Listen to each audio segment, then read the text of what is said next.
Europe సమాజం ఇప్పుడు తేల్చుకోవాల్సినటువంటి సందర్భం ఏంటది అంటే యూరప్ సమాజానికి సంబంధించినటువంటిది ఇప్పుడు ఒకప్పుడు డాలర్ డామినేషన్ నుంచి కంట్రోల్ చేసుకోవడానికి యూరో పెట్టారు.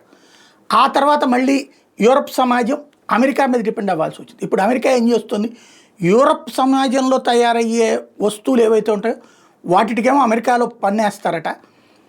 అదే యూరప్లో కంపెనీలు మానేసి అమెరికాలో పెట్టుకుంటే ట్యాక్సే ఉండదట.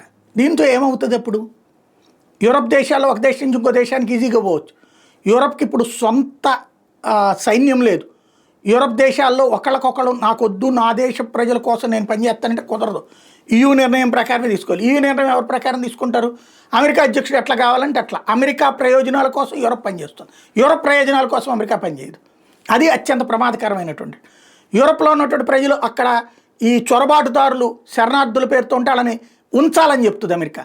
వాళ్ళు అక్కడ ట్రైండ్ అయ్యాక అమెరికా వాడుకుంటుంది వాళ్ళని, లేదా ఆ దేశాల్లో అమెరికా వాడుకుంటుంది. అమెరికా దుర్మార్గాల వలన ఆఫ్ఘనిస్తాన్లోనో లేకపోతే ఇరాన్లోనో సిరియాలోనో ఇట్లాంటి దేశాల్లో నాశనమైనటువంటి వాళ్ళు యూరప్ దగ్గరికి వెళ్తే వాళ్ళని కాపాడాలి. అంటే అమెరికానేమో ఆయుధాలు అమ్మి డబ్బులు సంపాదించుకుంటుంది, అక్కడ వాళ్ళని నిరాశ్రయం చేస్తే వాళ్ళందరూ యూరప్కి వెళ్తే వాళ్ళని పోషించే బాధ్యత యూరప్ది. దానివల్ల ఎదురయ్యే సమస్యల కష్టం నష్టం యూరప్ ప్రజలది, ప్రయోజనం మాత్రం అమెరికాది. ఈ దౌర్భాగ్య పరిస్థితే ఇప్పుడు యూరప్ సమాజం తేల్చుకోవాల్సి ఉంది.